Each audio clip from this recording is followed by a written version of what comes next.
A lot of you guys think you're doing everything right, and maybe you are, but secretly, you're actually destroying your testosterone just based on a few bad habits that you still have. All right, let me know if this sounds familiar to you. You stay up late at night scrolling on your phone, which leads to poor sleep. When you wake up, you're still scrolling on your phone. Throughout the day, you might be eating good. Like 90%, 95% of the time, you could be eating pretty good. But that last 5 to 10%, you're eating processed food, which is actually disrupting your testosterone production. All right, I'm telling you, everything's gotta be dialed. There's no room for error. Once a day, cheat meal here and there, maybe I could let it slide, but when you're doing it every single day, eating some sort of processed garbage, you're disrupting your testosterone production, and that's really what's holding you back.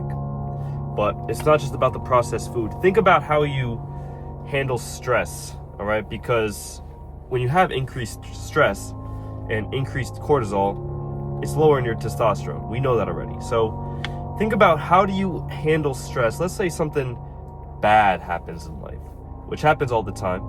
You know, I always say life is 80-20, all right? It's really only about 20% what happens to you and 80% how you respond to it. So let's say something bad happens to you, you lose money trading in the market, let's just say. How do you handle that stress? Do you sit down and reflect on what went wrong? How are you going to get better? What are you going to do differently?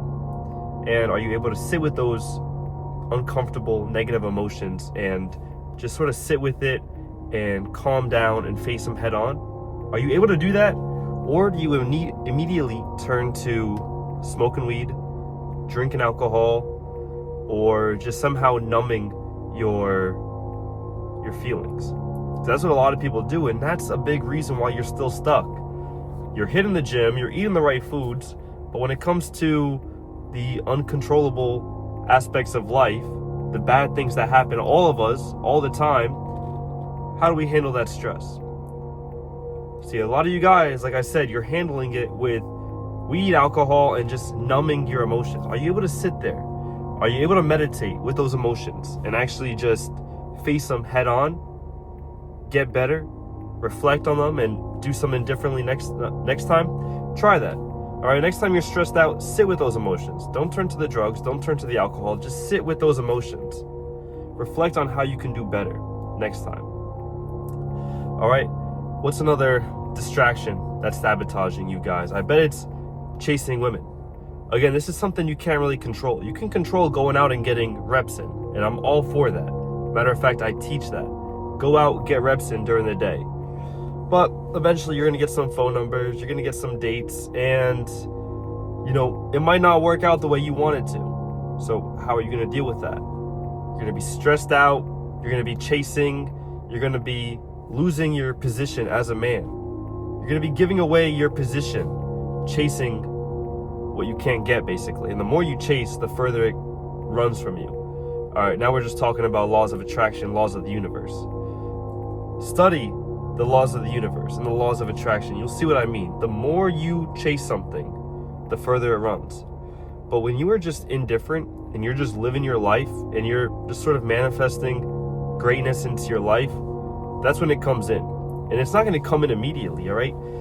You are going to have to focus on being patient, because the reality of the universe is a lot of what you want, it's actually going to just come from compounding. All right, you're not going to get the dream body you want the first day in the gym, the first week in the gym, the first month in the gym. All right, you're going to get it by just compounding your efforts. All right, 1 year in the gym, you're going to look and feel great.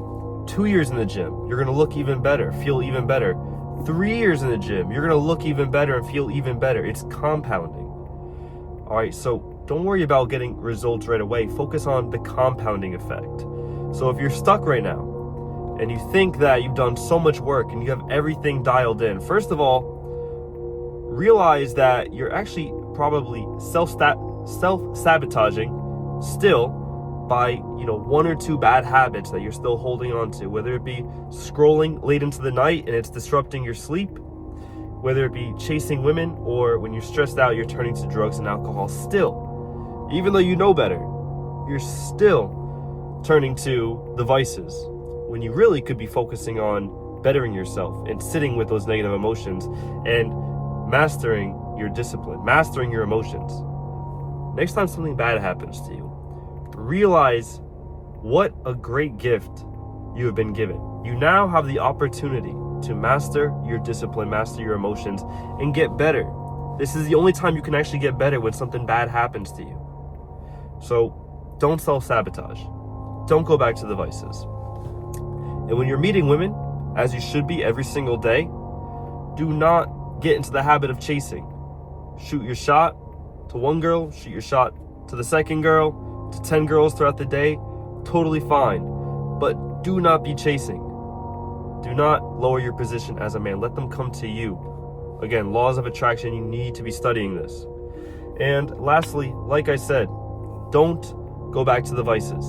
All right, and I used to do that too. Whenever something would go bad, run to the vices, you start chasing, you lose your validation as a man, and it's killing your gains, it's killing your testosterone. All right, guys, that's the video. Thanks for watching. I'm going to catch you in the next one.